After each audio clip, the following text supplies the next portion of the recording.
the emblematic warp logo.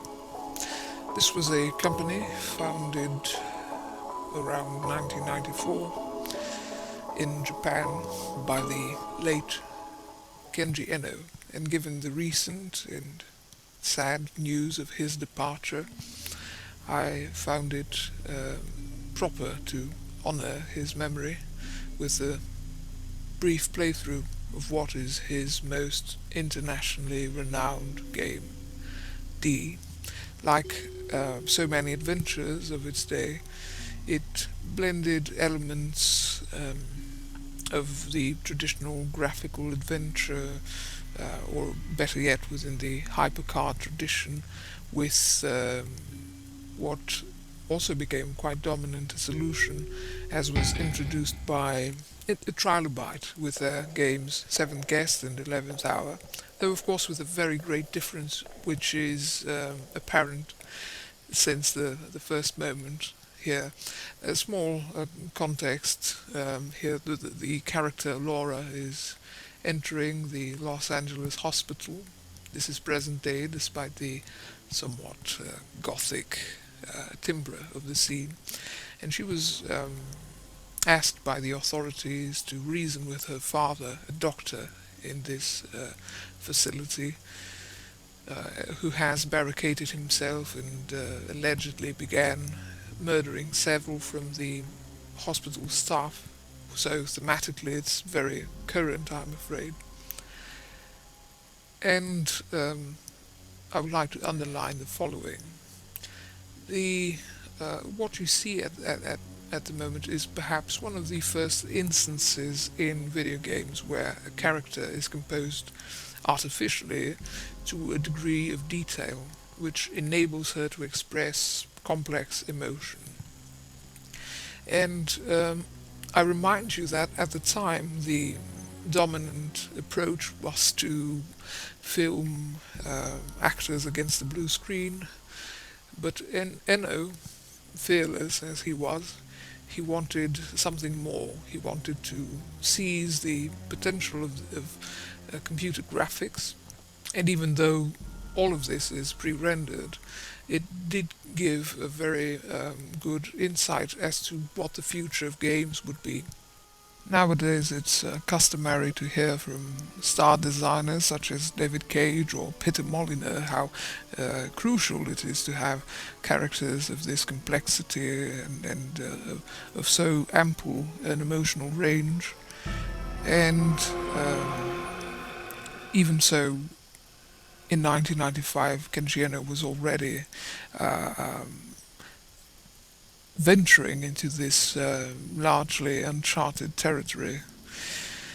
This is an instance of the game in which everything is changed. The earlier context is rather meaningless, as Laura is transported to this 18th century style manor, and she begins to hear a voice. This is the voice of her father, and to sum it up, even though the voice is in French, the reason why I chose the French version is very clear, or should be very clear to anyone who's played the English one, since the voice acting was so appalling, and so as to spare the audience from so disgusting an experience, I think the French is still rather à la mode. And the father is explaining to her that this space is born from his imagination and that she should go no further. It's interesting to note that indeed this small but vital clue does say a great deal about the game. The space as it exists reflects the personality of the father character. So the father character, one of the two characters which appear in the entire game, is represented here through the space by means of this house and the horrors it conceals. And there is, of course, an underlying gist of vampirism to this game. This was inherited from an earlier graphical adventure named Transylvania, which Enno played and was absolutely terrified by. He confessed as much in an interview I conducted with him years ago. Even though the theme here is not so much a lust for blood, but a lust for flesh. And the violent nature of the father character is expressed in moments such as these. This was very shocking by the standards of the mid-90s, even though, of course, the gore contents in games have escalated to ridiculous heights. But there was a need to have these. It was not gratuitous, you see. Enno earned quite a reputation as an enfant terrible for having submitted an unclean, this meaning uncensored, version of the game to the publisher, and they unwillingly distributed a version of the game that they did not agree with, for it contained too much graphic violence. But Enno did this with the noblest of purposes. He wanted to create a sense of shock to the player, and of course this was directed at mature audiences. This is an essential element of the game. Whenever Laura catches a glimpse of these luminous beetles, these symbols send her in a mind trip, a flashback, which unlocks repressed memories from her childhood, and this is pivotal in establishing the character in its great intricacy. And there's so much more to this character than meets the eye, and that is what Enno is trying to say here.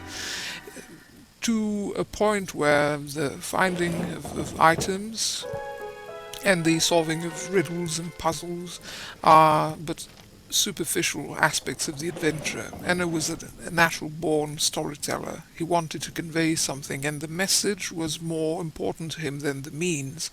He did recognize the value of interactivity. Otherwise, I think he would have explored the domains of computer graphics in as much as they could be combined with cinema or animation, which is very popular in Japan. But clearly, he wanted to do something with games, which games had not yet looked at with precision and with the detail he desired. This is from, I hadn't noticed it before, from Botticelli's painting Venus and Mars. Perhaps there's something of worth to be explored here. I will look into it. And always you see Laura grabbing the objects, her hands reaching the doorknob, footsteps as she descends the stairs. It is almost maddening, the obsession of the developers for the character. Truly there's passion for this artificial being. The game takes place in real time. This means that there's about an hour and a half to complete the game. If the objective isn't met within that limit of time, the game comes to an end. Much like what Jordan Mechner uses in The Last Express, which is also a real-time adventure. It was a great masterpiece, by the way. Every so often, Laura catches a glimpse of herself over surfaces. I find this to be not only remarkable from a visual standpoint, but also rather poetic. This here suits a practical purpose. It is necessary to complete a puzzle, but these things are done with attention to detail, and always you see Laura how she reacts to things. It's recurrent in the game.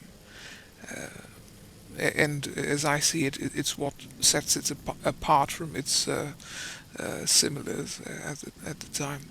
Again, the matter, I have to edit this, otherwise I couldn't approach the points I wanted to. Laura facing herself in the mirror.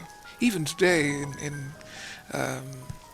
first-person perspective games, it's rare to see the character facing the mirror, but here it was, of course, despite the additional work to the developers, they insisted on doing it. The character looking at herself as if to remind you that you're not playing as yourself, but as the character, and that is important. Games have a history with mirrors. Prince of Persia, of course, comes to mind. Less obvious choice, The Dark Eye, and of course the seminal Silent Hill. These last two reflect something of a character with a guilty conscience, and that is also the case here, even though not to disclose too much detail, of course, that is only revealed in full at the end. Here's another mirror surface, pocket looking glass, which Laura carries and can be consulted up to 3 times to provide clues, after which it shatters. Again, a very suggestive, powerful image in itself. And as my closing comments, since time is of the essence, I would mention these as the greatest achievements of the game. The space is carefully planned, not from a level design standpoint, not to meet the accepted tenets of functionality that ruled during this era, and still today, perhaps unfortunately. Every space has a significance. It is tailored in detail to provoke a reaction, and not to mention that some even are gifted with iconological and expressive value. Laura's character is always the center, the focus of attention. It, in an attempt possibly to create a degree of empathy between the game and the character as much as was possible at the time, even though Laura is not the average adorable protagonist, but she is a normal person in unusual circumstances, and surely the players could relate to that.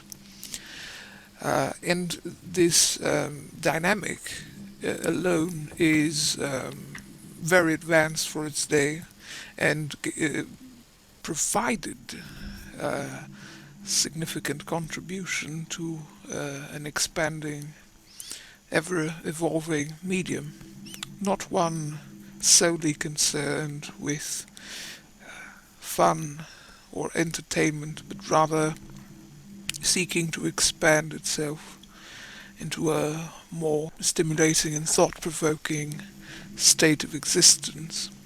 I hope that this brief presentation may have enticed some of you to visit, or perhaps revisit, this most valuable cult classic